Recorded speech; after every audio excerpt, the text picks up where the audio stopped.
Audio Jungle.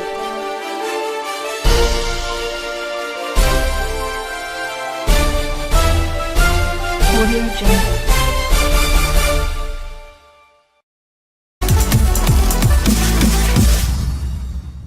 Saibong Almani, who accidentally received R14.1 meter apply for NSFAS in 2018. Saibong Almani, who accidentally received 14.1 million from NSFAS to her student account and went on a wild spending spree, now apply for student funding at NSFAS. Saibong Al, now a third-year accountancy student at WSU, situated in the Eastern Cape, who mistakenly received R14.1 meter in June 2017 from the National Student Financial Aid Scheme, NSFAS, instead of the monthly R1400 she was entitled to for meals and books. Saibong Almani is awaiting approval from NSFAS, and friend close to her revealed to Mzansi Stories that Saibong Al has been panicking so hard because she doesn't believe NSFAS will be able to assist her to finish her third level at varsity. When we tried to call Saibong Almani for more details, her phone took us straight to voicemail.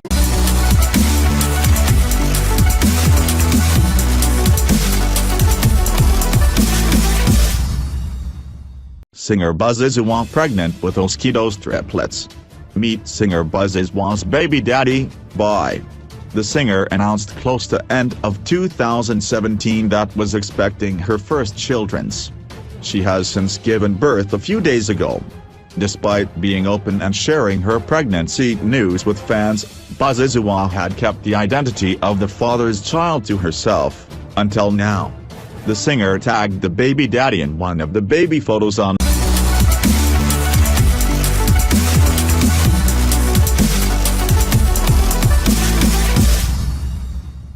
R.I.P. former Bophuthatswana leader Lucas Manyane Mangope dies. Former Bophuthatswana leader Lucas Manyane Mangope has died, it emerged on Thursday. This is according to South African Broadcasting Corporation, SABC, which broke the news on Thursday night. Mangope was the president of Bophuthatswana, one of the apartheid-era homelands or Bantustans to which black South Africans were confined.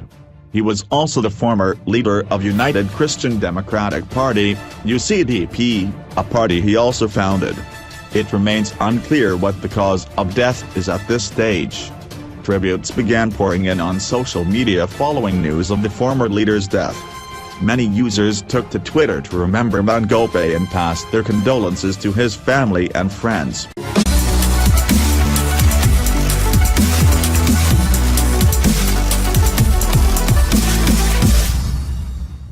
Fake article that Bushiri arrested in U.S. for smuggling cocaine. False article published that Malaysian prophet Shepherd Bushiri has been arrested in JFK Airport in New York on suspicion of drug trafficking and possession. The false news claimed that according to Fox News, 10 kilograms of cocaine was reportedly found on the baggage carousel on the pastor's flight from Johannesburg to New York. The bag containing the cocaine, which reportedly costs $1.5 million in street market value, was checked in from Johannesburg and is identical to a bag carried by the prophet. Bushiri, who is known for his extravagant lifestyle, has reportedly been released on $100,000 bail, and while his fingerprints were not found on the cocaine, immediate forensic tests have proved his connection.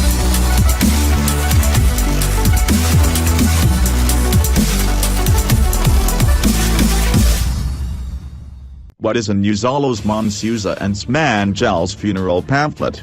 The day draws ever closer.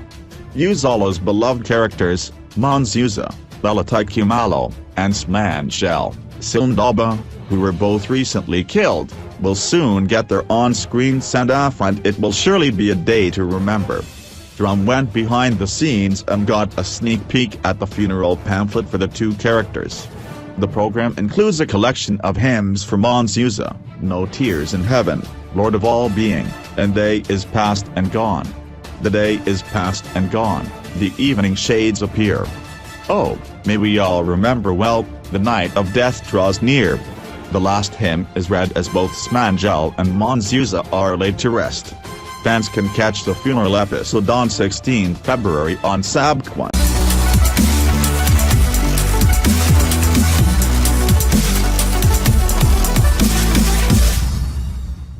No hard feelings against Mugabe. President Emmerson Mnangagwa yesterday said he had no hard feelings against former President Robert Mugabe, as he believes most decisions he took during his last days in power were not of his own making but instead influenced by G40 criminals who took advantage of his advanced age. Mnangagwa claimed that he was in constant touch with the former leader. The new president made the revelations during a town hall meeting with youths in Harare. The dialogue was organized by Global Shapers Community, a network of young people driving dialogue, action and change. Asked by interviewer ZIMBABWE KGs about his relationship with Mugabe, President Mnangagwa said, "I am here because for the last 54 years he was holding my hand. To me he is my father, mentor, icon, revolutionary leader. But time comes when he gets influenced because, I believe, of age." Somebody described people who surrounded him as criminals. So, I do not believe that some of the actions made at the 11th hour were genuinely his own. President Mnangagwa said to vindicate that criminals had circled Mugabe. The former leader seemed not to recall that he had fired him as vice president. He said Mugabe pleaded with him to return direct to State House when he told him that he had fled to South Africa fearing for his life.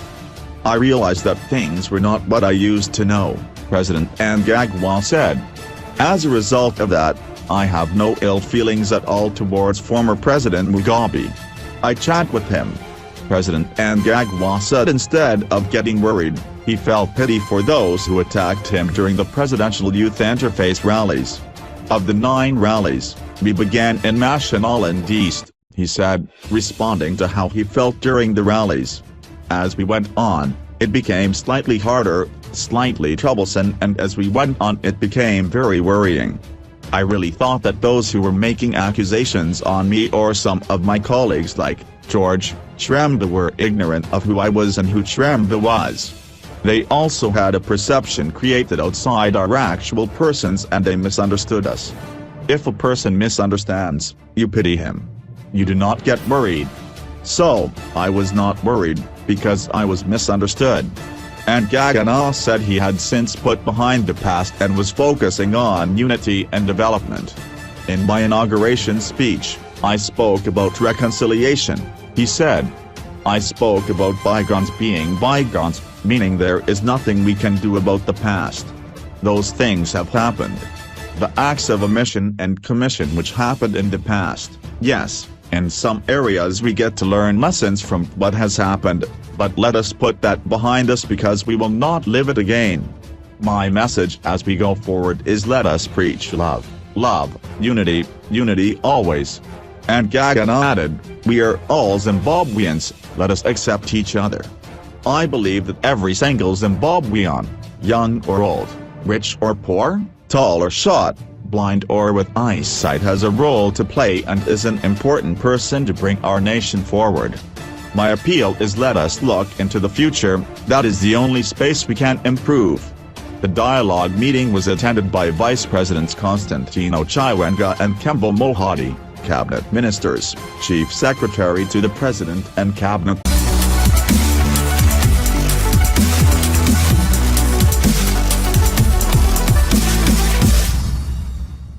Police in Zimbabwe arrest American citizen over anti-Mugabe tweet. In a tweet, the Zimbabwe Lawyers for Human Rights, ZLHR, group said Mzo Donovan, the manager of Magamba TV, an online-based satirical video outlet, was the first person to be arrested on such grounds since the cyber ministry was formed. Police arrested Mzo Donovan during a morning raid at her home in Harare, seizing electronic devices, including computers and a phone. Police is yet to charge her, but they alleged that tweets emanating from her IT address are insulting to the president, referring to some tweets sent from Mzo Donovan's account which referred to a goblin, whose stepson recently bought a Rolls-Royce, but said that Mr. Mugabe was not mentioned. Zimbabwe does not yet have a cybercrime law, so if O'Donovan is charged it is likely to be under the presidential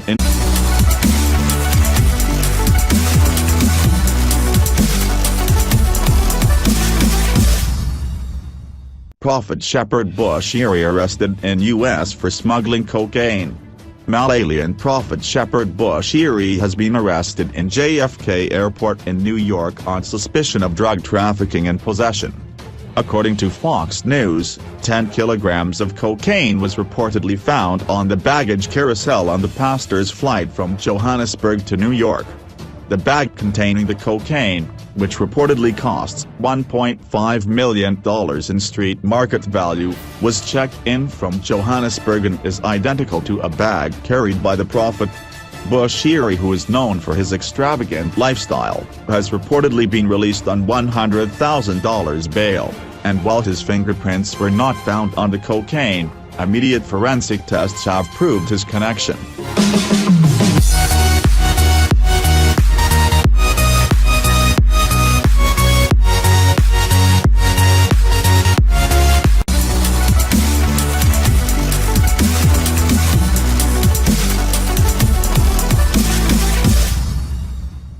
Former Homeland leader Lucas Mangope dies.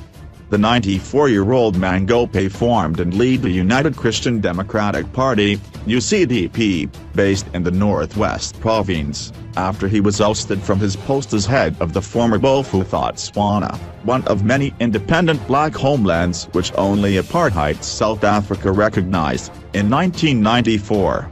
The homeland now forms part of the Northwest. He had been accused of using police brutality to suppress protest.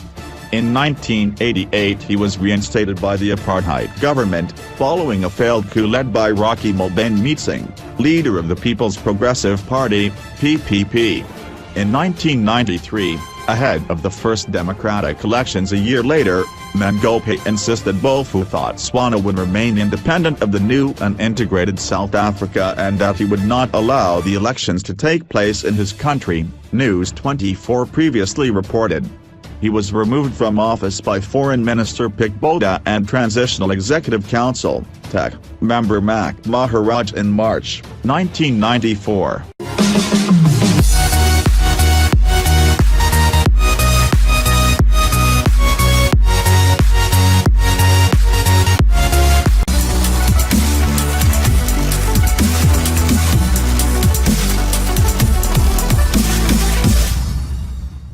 Mugabe aligned police commissioners relieved of duties. Several senior police officers who were allegedly aligned to former President Robert Mugabe have been reportedly relieved of their duties. Yet to be confirmed reports say that prominent figures in the Mugabe-led police administration under the guidance of former Commissioner General Augustine Chiri have been relieved of the duties. Among the axed officers are Deputy Commissioner General Sabanda, Madabiri and Shambar, Commissioners Bantu, Ntbel, Tanya Naiwa, Senior Assistant Commissioners Munyanga, Gumum, Chanjata, Masakasa, Lilo, May Nzanais, Shekanayuka, Mikadza and their effective mouthpiece Senior Assistant Commissioner Charity Tramba.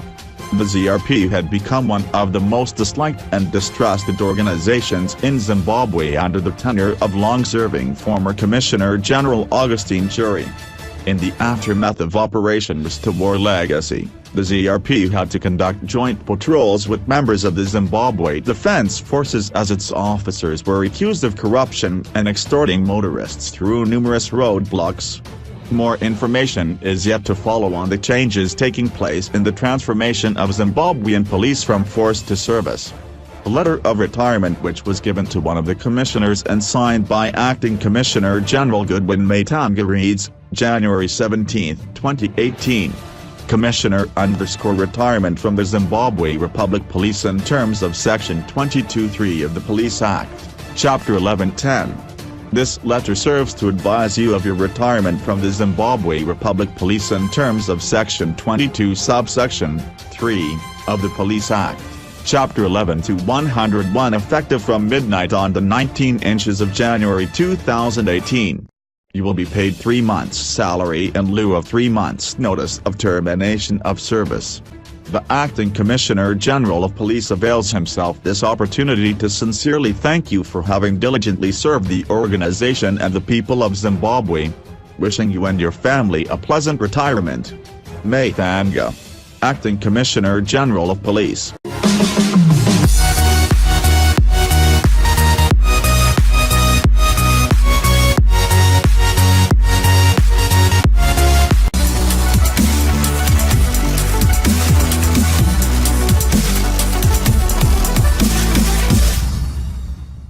Latest on Wicknell Chavayo's controversial ZISA tender saga.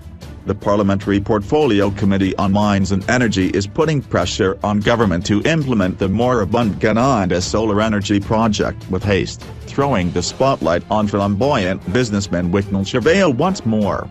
Chavayo was awarded a $200 million tender to roll out the project, which will feed into the national grid to ease the country's electricity woes. After consummating the power deal in October 2015, no meaningful progress has been achieved to bring the project to fruition.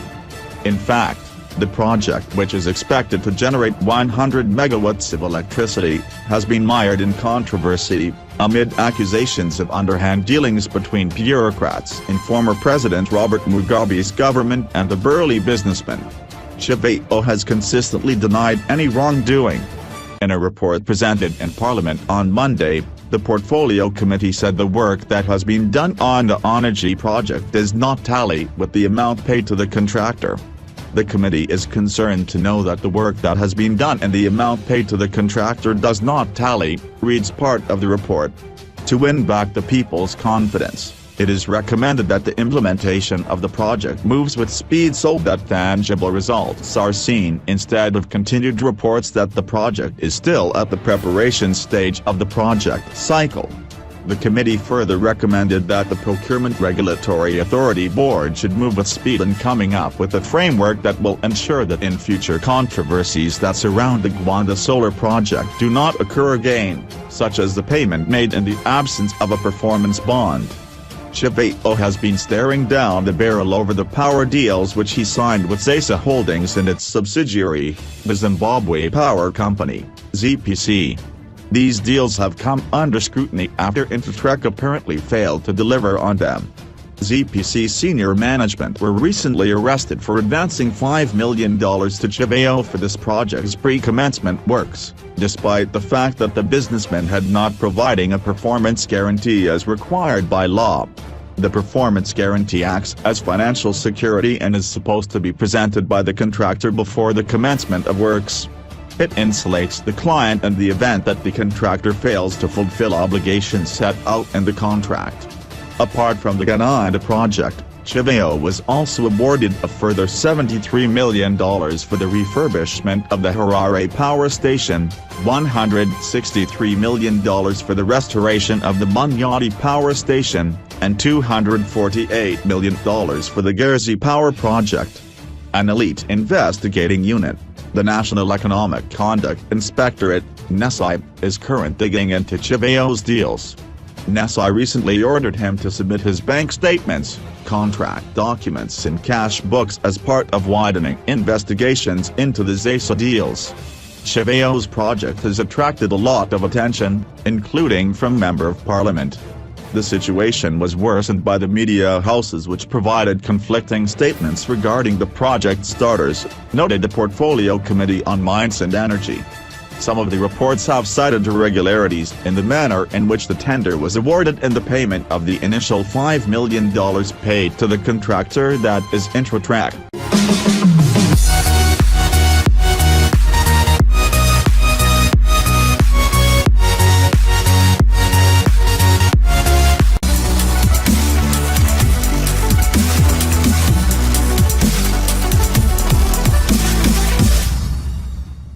President Mugabe may name Grace as his successor.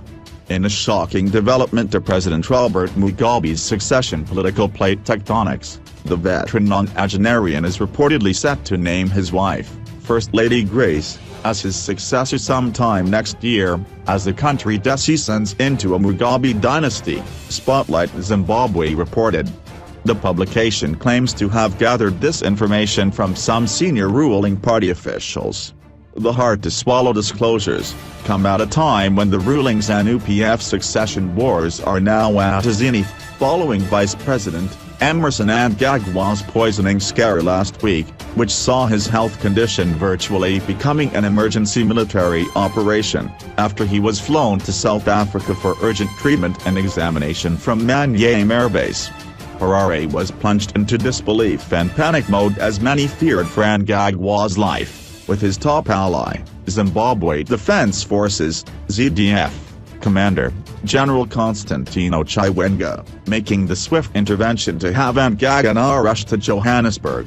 As first revealed by Spotlight Zimbabwe last year in March, it is however more likely for Ntaganda to become the next president, while Chiwenga is set to become vice president of Zimbabwe, thus becoming the first highest-ranking military chief in the country's history to assume the second most powerful office in the land, after his predecessor, the late General Vitalist Zvinavash, came within a whisker of taking up the same office in 2004 following the death of VP Simon Nusenda, in a thrilling grand political plan that has been brewing since 2008, reportedly mooted and involving former Ethiopian leader, Mengistu Haile Mariam, now exiled in Zimbabwe after receiving asylum in 1991, who is said to be the brainchild of the scheme, as a hired national security consultant of the military.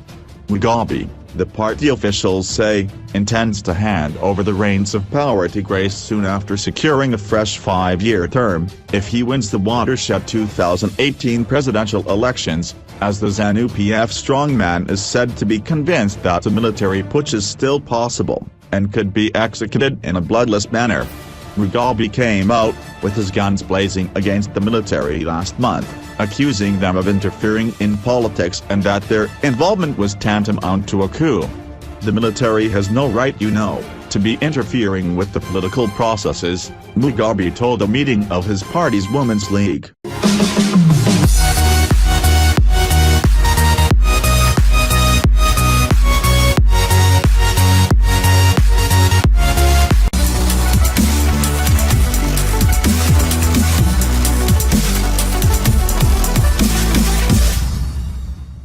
Zadwa Bantu requests to meet Mugabe. Zimbabwe's President Robert Mugabe has an unlikely admirer in Zadwa Bantu, who before arrival in the country, was scared of being deported. Zadwa said before she made the trip to Zimbabwe some fans warn her to behave because that country's president is a strict man. They were telling me that Mugabe does not allow nonsense.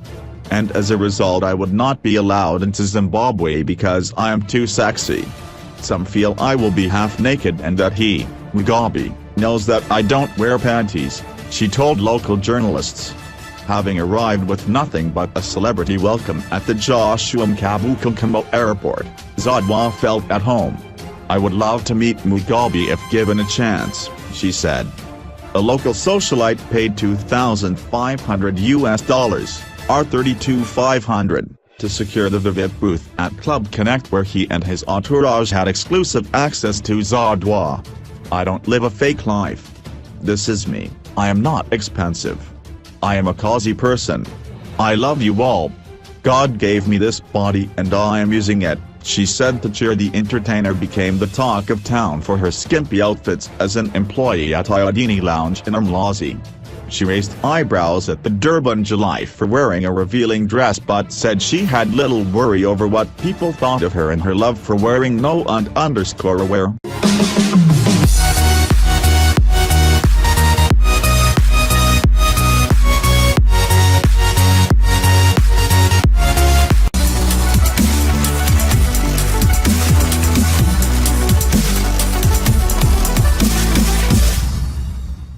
What happened the last time listeriosis broke out in South Africa? South Africa is in the fearful grip of the largest ever listeriosis outbreak in recorded human history.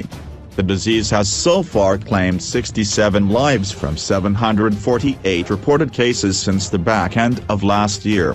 The infection is contracted through the bacteria Listeria, which can be found in vegetables as well as meat and dairy products. It thrives in warm, wet conditions and permeates the soil on farmland. Both animals and crops can be carriers of listeriosis, which finds its way to humans when we consume said products.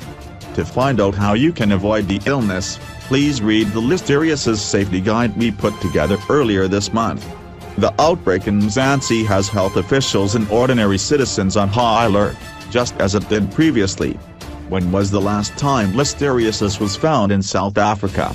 There were 7 cases reported between January 2015, September 2015. All of the cases were non-fatal. and reported at a tertiary hospital in the Western Cape. When was South Africa's last outbreak of listeriosis? When the disease begins to affect people outside of a certain environment, it becomes known as an outbreak. The last listeriosis outbreak to hit South Africa was more than 40 years ago. The infection took hold of 14 people from in and around Johannesburg. A 48-year-old Sowetan male was the first to catch the disease on August 3, 1977. Then, 13 more cases were recorded over the next 9 months.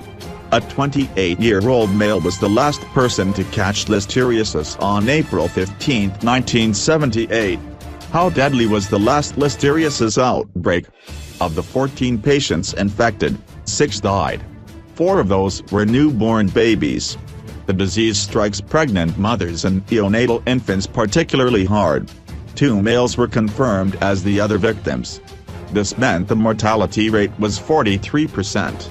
With the 2017-18 outbreak, the current mortality rate is under 9%. The listeria epidemic reported in the 1970s was the first of its kind in this country.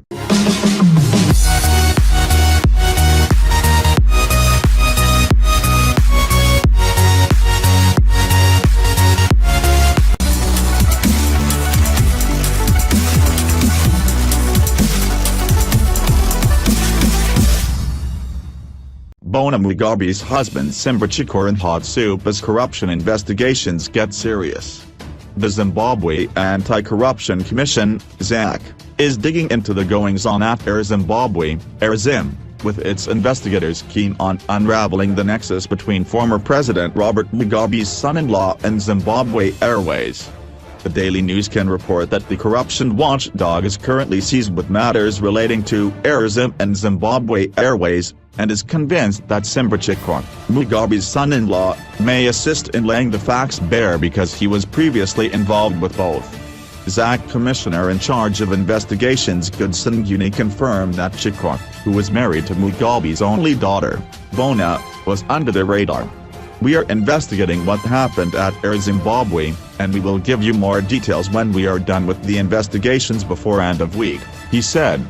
The investigations, according to insiders at ZAC, could extend to government officials who either facilitated the Zimbabwe Airways deal or had fiduciary responsibility over Air Zim during the period when things fell apart at the parastatal. Zimbabwe Airways is said to be privately owned, although its ownership structure has remained a closely guarded secret as there are no records at the company registry of those behind it. It was expected to take to the skies in November last year, but its plans ran into serious complications following the change of guard at Manhumutapa building engineered by the military last November. Highly placed sources at ZAC told the Daily News that Transport Minister Joram Gumbo may not escape the investigations since he worked closely with Chikor before Mugabe's dramatic fall. Gumbo and Chikor had made several trips to Malaysia where Zimbabwe Airways acquired 4 second-hand Boeing 777 planes at an estimated combined cost of about $1 billion. This was after Malaysia Airlines, which has a fleet size in excess of 70 aircraft, revealed that it was disposing a fleet of Boeing 777s because it believed they were cursed after 2 of its planes, MH370 and MH317, were involved in disasters that cost lives. While Nguni refused to be drawn into whether Gumbo would be investigated, he insisted that ZAC will carry out its mandate without fear or favor. The development comes amid rumors that the architects behind Zimbabwe Airways wanted to sink the debt-ridden Air Zim, which, for many years, had benefited from government protectionist policies. Air Zim's old fleet comprises 2 Boeing 767s, 3 737s, 3 MA-60s and 2 Airbus A320s. Only 3 of these are flying, 1 Boeing 767, 1 737 and an MA-60. The parastatal, which is said to be losing up to $3 million a month, is saddled with a $300 million declared debt.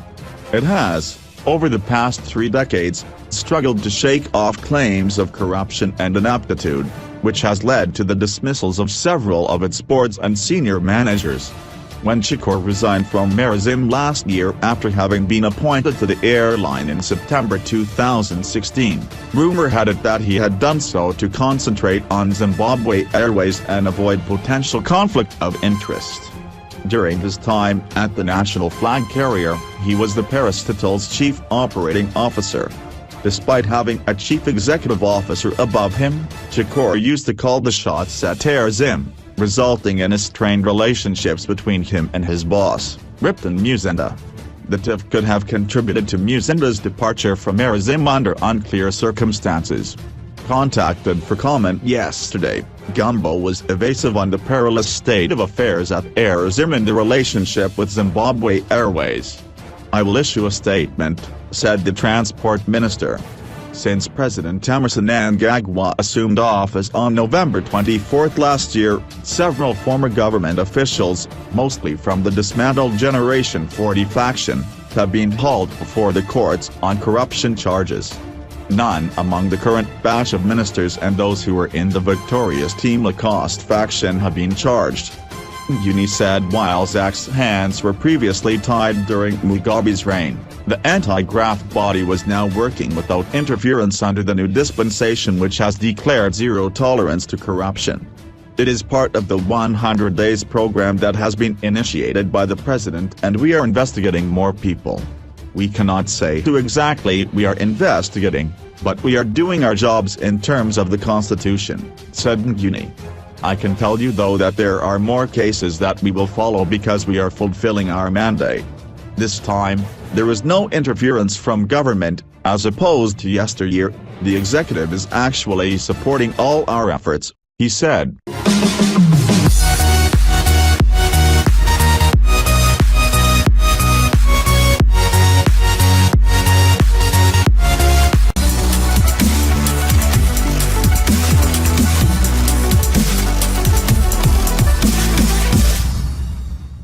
Kim Kardashian and Kanye West welcome baby via surrogate.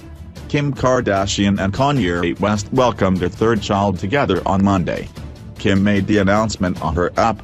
"We are incredibly grateful to our surrogate who made our dreams come true with the greatest gift one could give, and to our wonderful doctors and nurses for their special care." The couple used the surrogate as Kim has placenta accreta, a life-threatening condition that caused complications during the birth of her second child, Saint. U.S. celebrity site TMZ reported Kim was in the hospital delivery room when the surrogate gave birth and was the first person to have skin-to-skin contact with the baby. Kanye was also there, but stayed behind a curtain during birth. Only once his daughter was born and Kim had the chance to hold her, did he get to hold her. There is no news on